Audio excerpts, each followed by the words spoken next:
sister. This is my one and only sister, and she is such a jewel to me. We are 5 years apart.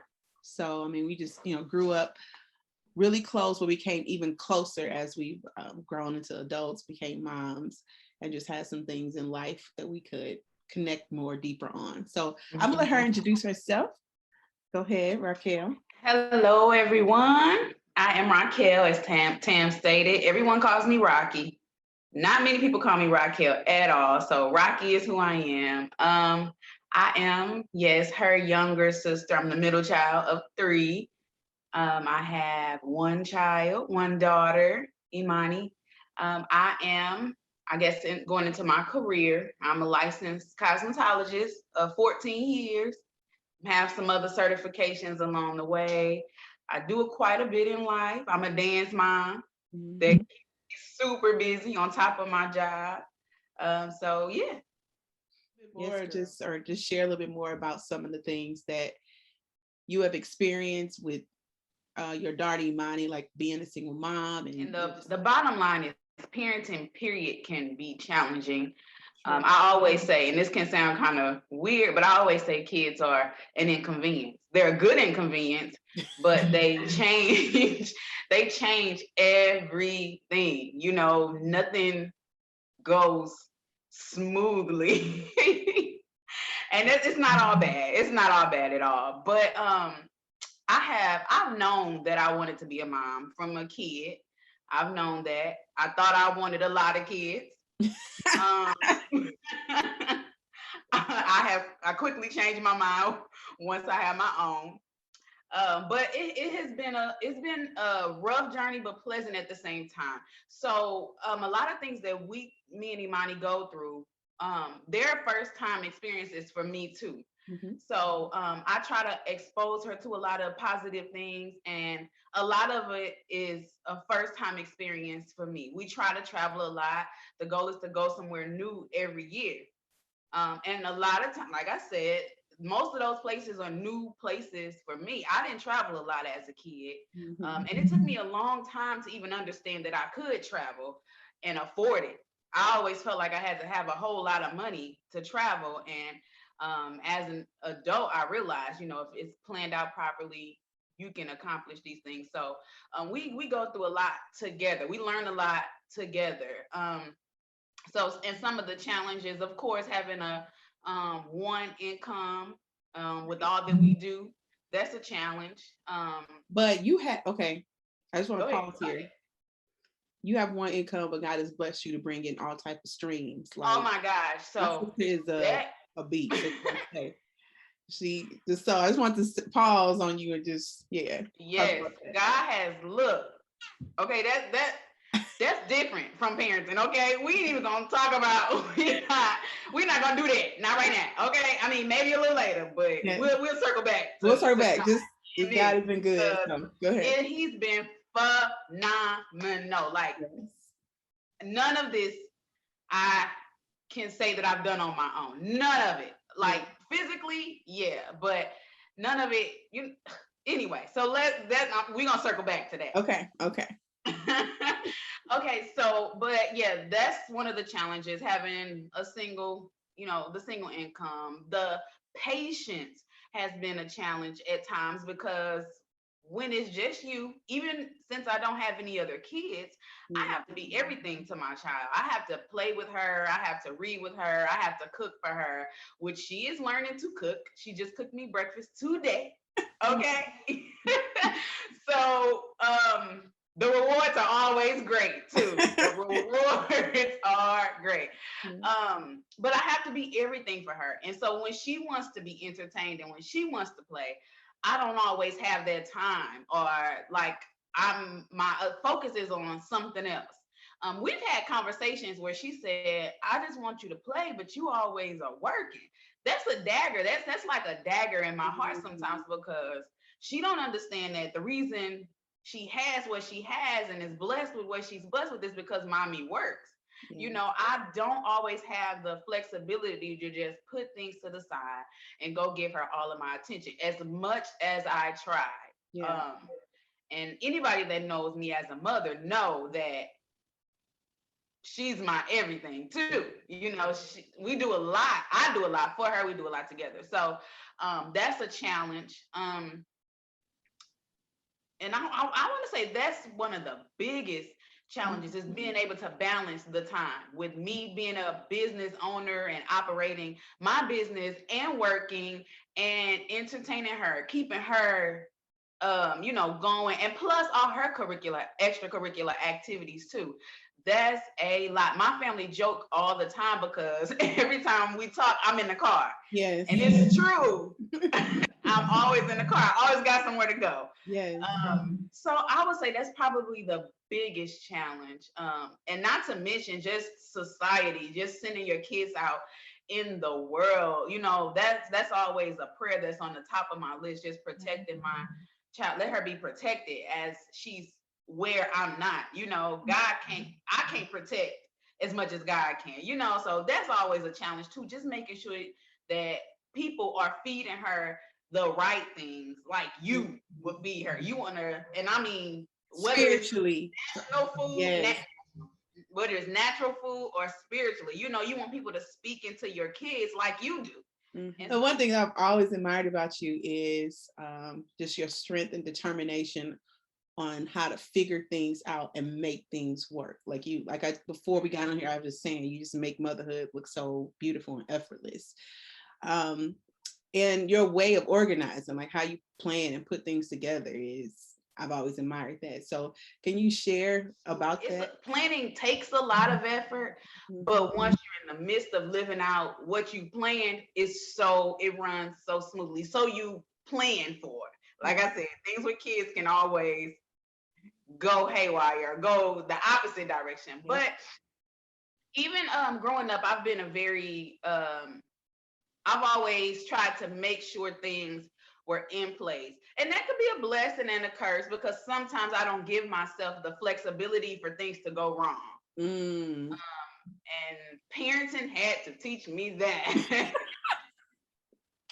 Parenting had to teach me that. So I write down everything, whatever we got going on. I mean, even down to if I need to call Tam back in 30 minutes, I put it on an alarm and let my alarm tell me, you know, when it's time, because I forget so much because I'm always going. I will forget that I told you to come to my house at 7:30 and you show up and I'll be on my way out the door. You know, like I forget stuff like that. So I put everything on a calendar.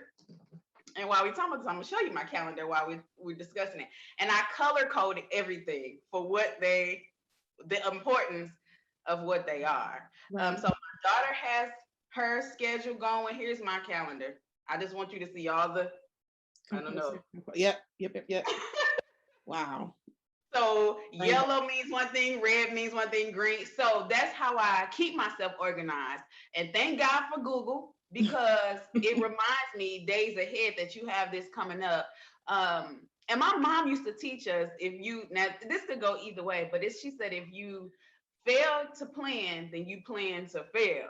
And so I plan out everything because I want to make sure that everything I can be accountable, that I could be dependable, and that I could do what I can make sure we are where we're supposed to be. You know, people are counting on us. People are looking, just stuff like that. And super busy. I forgot that, that runs out quickly. So I guess it's more so that I want to be a trustworthy person. I want to make sure that everything is the way they're supposed to be, because it bothers me when I miss out on stuff. It bothers me when things don't go the way they're supposed to go.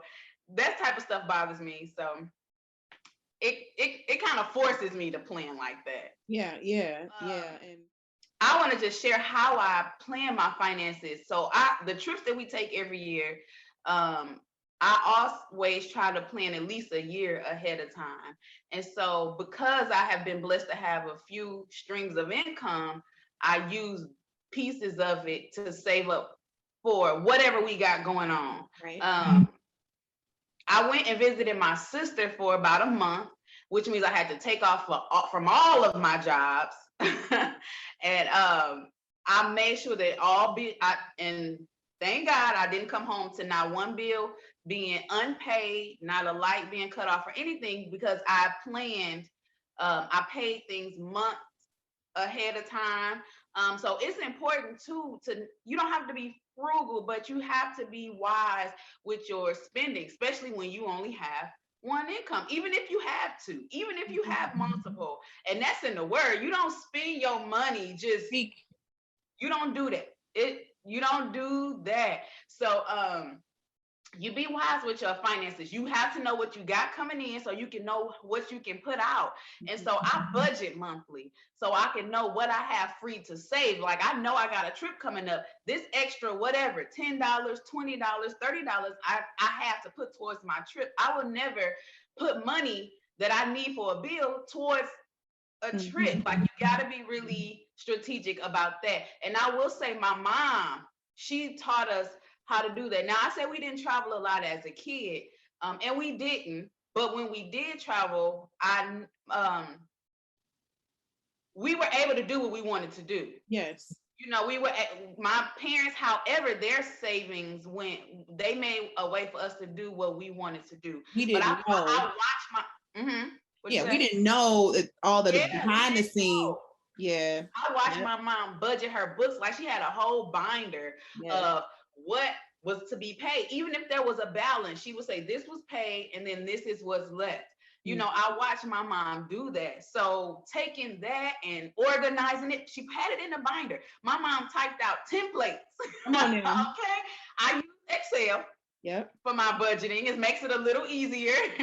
But just knowing that you know, I took those tips, I took those things with me through parenting and through my motherhood, and I didn't know I was gonna need it because at first I wasn't budgeting at first. I'll be honest, and I was in debt big time. Like I was going out. Now, don't ask me how. I was going over like $700 a month. I was living off of credit cards. Yeah. I was until they were all maxed out, and it was ridiculous. So no, I didn't come out the gate budgeting, but that's something that I learned over time, and it has been a blessing to me. It has been a blessing to our finances, and it just so organized. It just frees up so much. So you talked about, you talked about this. See, this is why I admire you. My sister is not a joke. Okay. So you talked about financial budgeting, like having a plan for that. You talked about having your schedule, you know, organized, right, on what you're doing, who got what and where. That is something also I think we got from my mom. She had a whole calendar, everybody, everybody. If it wasn't on the calendar, don't talk to me, okay? Put it on the calendar and then so that was one thing. But then also talk about how operational wise, like how you put things into place. For the whole week. My daughter's 8, so she's at the age where she kind of has some input. I let her dress herself. Okay, number one. She always has. So sometimes she has her own unique style. Okay. She has her own style. And now at 8, she tells me that I have old school style. She got new school style. I don't know what that means, but I'm like, okay, well, that means you go ahead and pick your clothes out. As long as they clean, they don't have any holes in them, no, you know. Yeah. We'll be fine. So she's at the age where she picks her clothes out for the week. We do that on Sunday. Sunday is laundry day. That way, when I'm doing laundry, she can pull out what she wants, you know, and she hangs them up. And I do the same with my work clothes. On Sunday evenings, that's when I go over my schedule for the week. So, and I kind of program it in my brain for what I have coming up Monday through usually Thursday are the days that I go out to work. I work from home Friday and Saturday. So Thursday is when I rebrief my brain to what I do on Friday and Saturday because it kind of switches. So my daughter gets dropped off at school by my family. So I always, Monday through Thursday, make sure I send out a mass text to my family members who are taking her to school, make sure that everybody's on schedule. Who got Monday? Who got Tuesday? Who got Wednesday? Because I go to work before she goes to school. And I'm always off in time to pick her up. I don't play about that either. I'm always sitting out. They had to tell me that I'm coming to work. because I'll be sitting outside my daughter's school waiting. Like, I don't play about that. She don't have to call me. You don't have to call me. No kid want to be waiting for their parents. I mean, it's do something to your spirit. Yeah, no. They were like, okay, you too early. I'm gonna need you to come back at 3:55. Yeah. So I don't play about that. So I make sure everything is in line for the week as much as I possibly can. So that everything can go smoothly. So when we get up in the morning, she gets up, she put her clothes on. All I do is I make sure she's presentable, and we out the door, or we whatever. Yes. So yes, that's how I do it. I just go from Sunday, the start of the week, all the way down to the end of the week, and just make sure that I have an understanding of what I got going on during the week. Because sometimes I schedule things months out, weeks out. You forget that it's on your calendar. So that's how I do that. I do that with my meals. So thanks to my sister, at first, well, I've always kind of meal prepped anyway. I would do whatever. I would choose a meat for the week. Like if I would do chicken, I'll cook up a bunch of chicken on Sunday night and we'll just eat it in different ways on Monday. Maybe we'll do chicken sandwiches. On Tuesday, we always do some type of taco or Mexican. So it'd be like chicken tacos or chicken nachos. And we just switch it up throughout the week. Or we would do fish or whatever. And that would kind of help me with not having to buy fast food all the time or going out to eat unless we just wanted to. But my sister introduced me to something called Every Plate, which I absolutely love. This is not a commercial. Every Plate ain't. I mean, it could be, but yes. They can, but they not because I'm a user. Right. Exactly. Yeah, Every Plate is awesome. It's just like a meal prep, like Hello Fresh. They deliver what you're gonna cook. And you choose what you want to eat. They deliver it, and boom, those are your meals for the week. It's been a blessing to me because I don't have to go grocery shopping for dinner. Right. I go for small stuff for breakfast, snacks, all that. But I know what I'm going to cook. It helps me because I'm a planner. Yeah. So it just tells me, Rocky, don't go buy that Chick-fil-A. Don't do that today. You got chicken at home. You don't need that today. So that's how my daily or my weekly time go. Yes, that's enough for you. Tell me about my niece. We got to talk about her a little bit, okay? Yes. Can you talk about some of the differences that you and her have as mother and daughter? Like it's two different people, and how God has given you to parent her uniquely, like in her own unique way. There's Rocquel, there's Rocky, and then there's Imani, right? So like, how is God giving you some really cool ideas on how to parent her? Yeah, that's good because we are so different. We're so different. I think we have very small, similar qualities. Other than that, I'm me, she is her. Yeah. And that has been tough because I'm such a organized person. Imani is she just goes. She's free. Whatever she feels like is where she is at that moment. And that's not a bad quality. And I try with the help of the Lord to keep her there. I try to give her what she needs to still be free. But within boundaries, within limitations. So that's one way. She don't care if her week is planned out. I brought that into her life. She don't care. But because we do it so much, she's gotten really good at it. And she gets stuff out the way now. She's like, okay, I see you doing laundry. Let me pick out my full outfit. Yeah. It's like default. Now it's just. Yes. She is such a fun kid. She's so happy. I was a fun kid, but I was always so serious. Rocquel has been Mama Rocky since she was born. She's been the mother of us. I have always been like that. Yes. Imani, she wakes up happy. She goes to bed happy. She's always singing. She's always dancing. And sometimes it frustrates me, but I have to, because I'm like, girl, why we gotta be so loud? It's so early. Why are we singing at 8:00? Why are we doing this? Get up. And so because of that, I get up early. I get up between 4:30, sometimes 5. I give myself time to have that time alone because I know that's what I need to adjust my mind. Sometimes I read, sometimes I don't. Sometimes I pray, sometimes I don't. Sometimes I just lay there, adjust my mind. Yes. I might get up and drink a cup of coffee because that's what I need. So that when she get up singing, I've already been adjusted. Been calibrated for these things. You ready? Yeah, so the Lord had to help me with that. Like, you can't get up. So this is exactly what the revelation was. You're the mother, you're the woman, you set the tone for the day. Okay, now. So if my daughter waking up and I'm fussing at her because she loud, when I send her to school, that girl, her feelings gonna already be hurt. She gonna be mad because I've been fussing at her. And that might mean she gonna fuss at somebody else. I can't do that. I can't send her out the house sad. I can't send her out the house mad because that's setting her up to ruin somebody else's day because I done already ruined hers.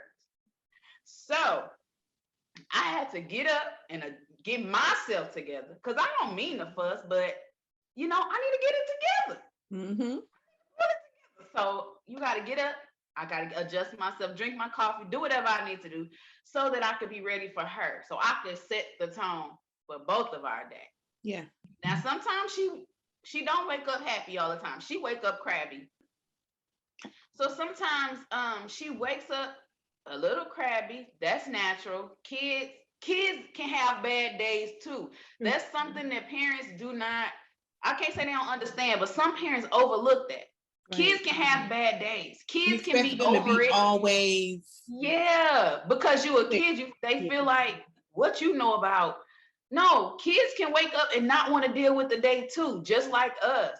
And so it's important to be able to tap into that. It's important to be able to speak into that because you still got to go to school. Yeah. Like, you still got to go. Sorry you're having a bad day, but you're going to school. You getting it. But you get that. When you get done, put your clothes on, okay, put your clothes on. You get out of here, baby. So yeah, we can't be like, you waking up doing all that fussing and crying and mad. You can't match their frustration. You can't do that. You gotta be able to soften the tone, soften it because she didn't want to wake up. He didn't want to wake up this morning. So the Lord has helped me with that too, because I'll be like, listen, don't wake up with all that. Don't come out the room with all that. I don't want to hear all that this morning. I've done it. I've said it, and the Lord had to deal with me on that. So we're different in that.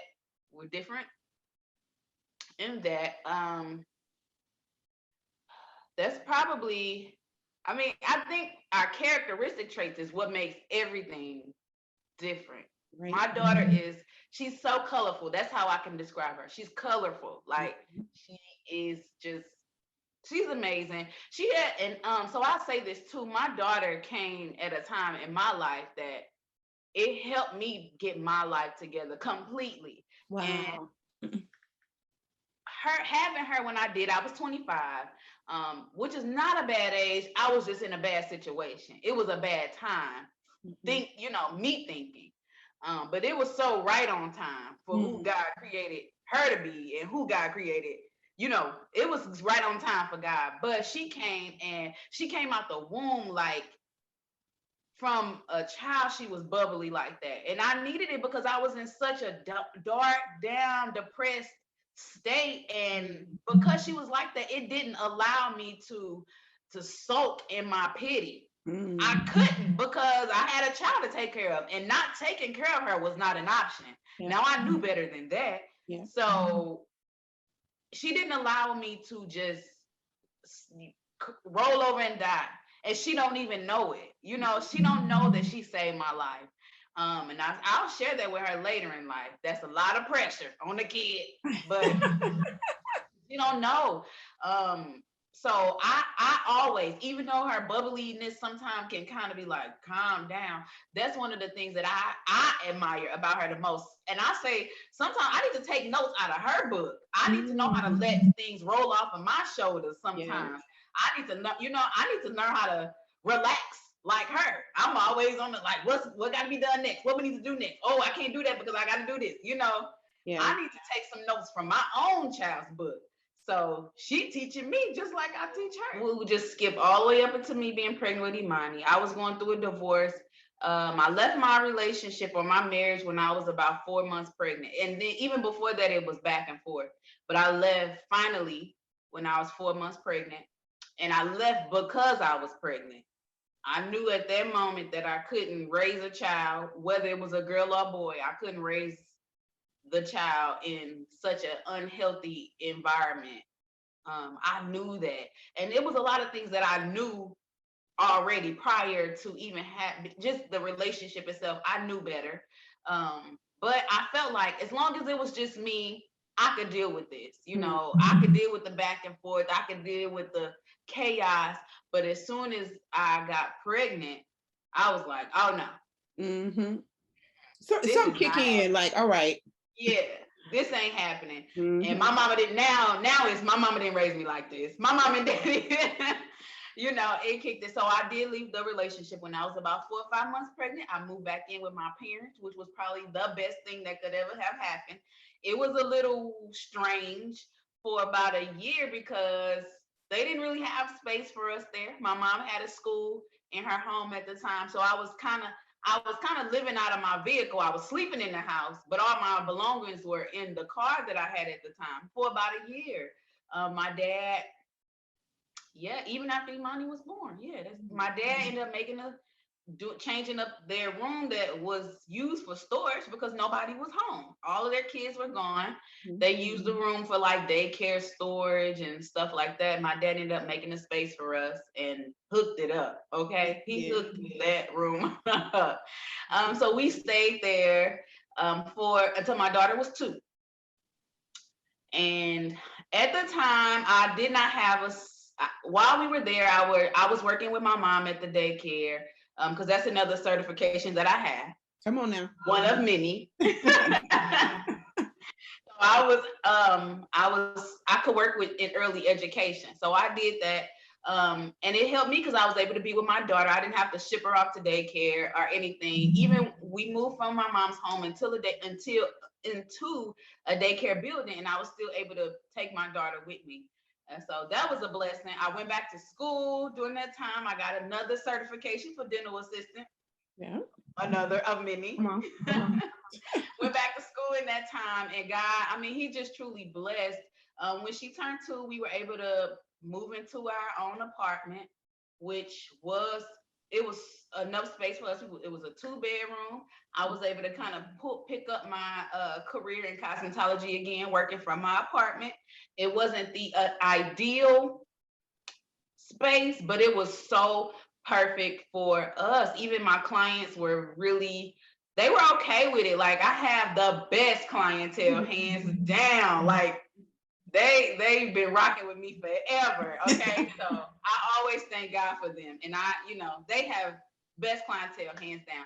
So we stayed in our apartment for about 4 years.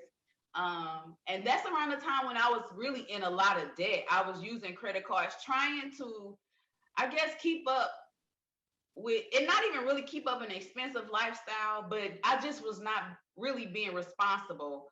I wasn't really taking control of the life that God had been blessing me with. I knew, I saw the blessings, I felt the blessings, but I was not using them properly. I never just bought retarded stuff. I never was a materialistic person, except in shoes. I went through that whole shoes phase, but and the Lord had to deal with me then. Like he got with me in 2019.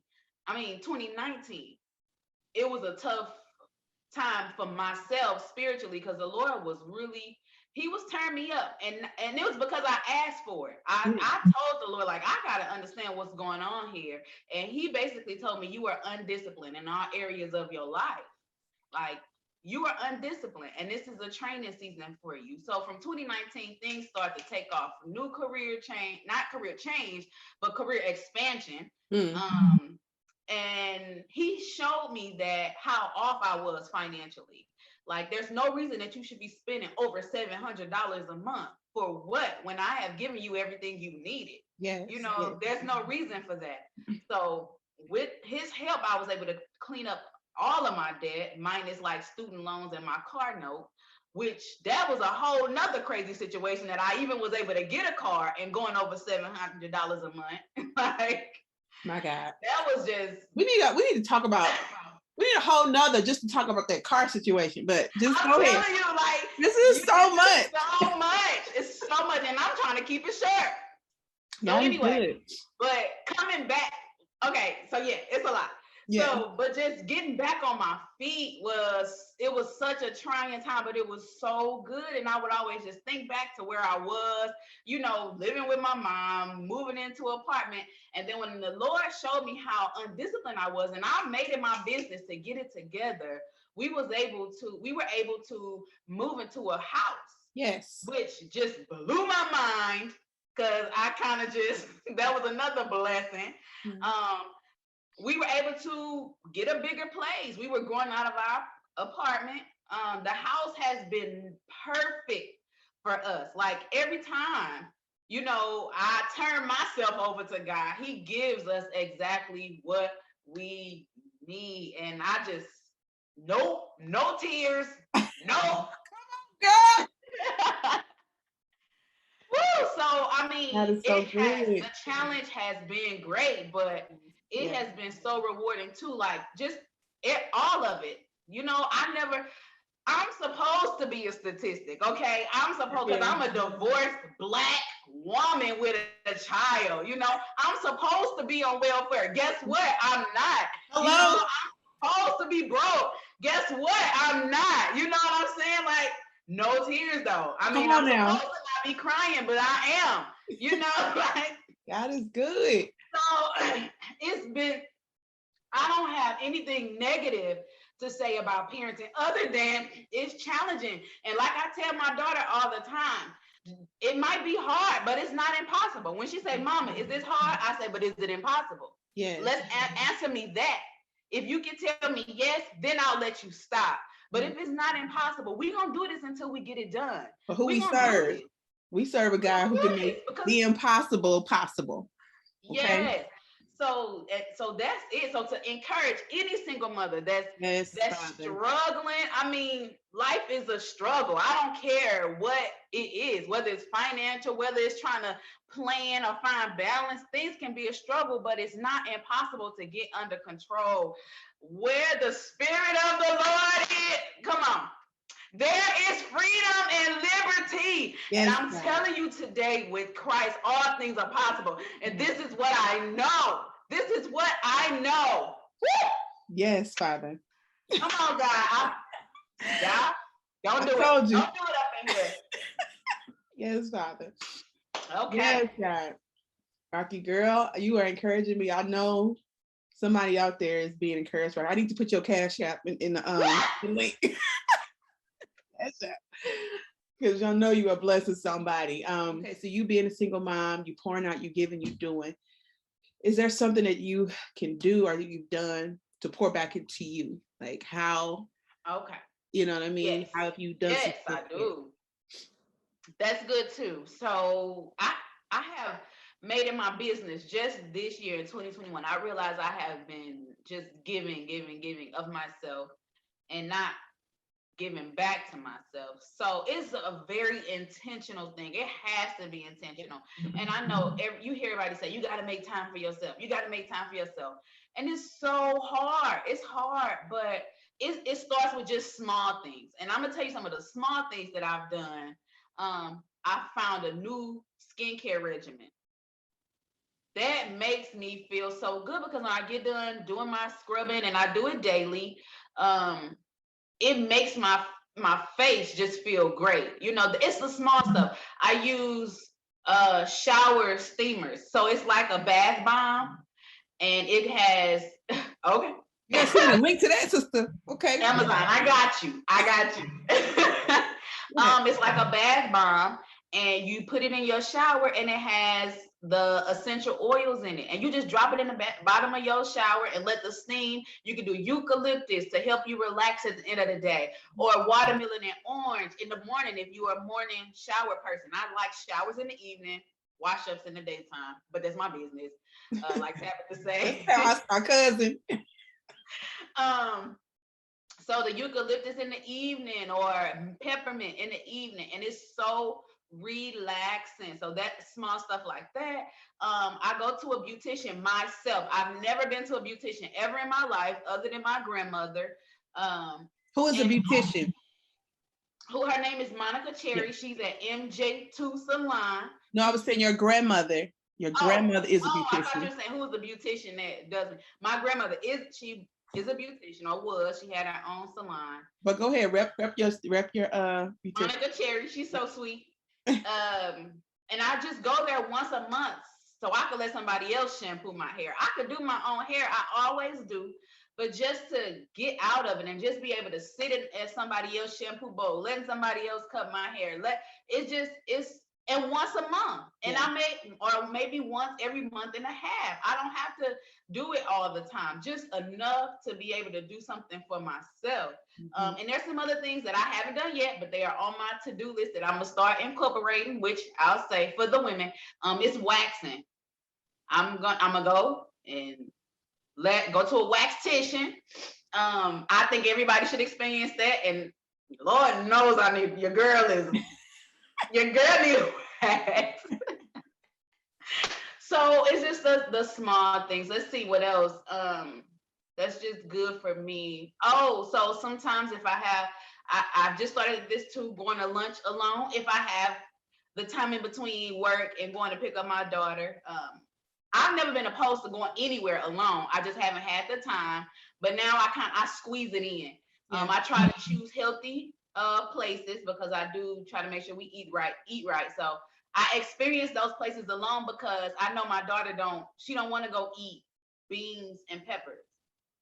So, but I like beans and peppers. So I go to places that I could eat whatever I want, the healthy choices. And I'm experiencing it by myself, and that's good. That's good time.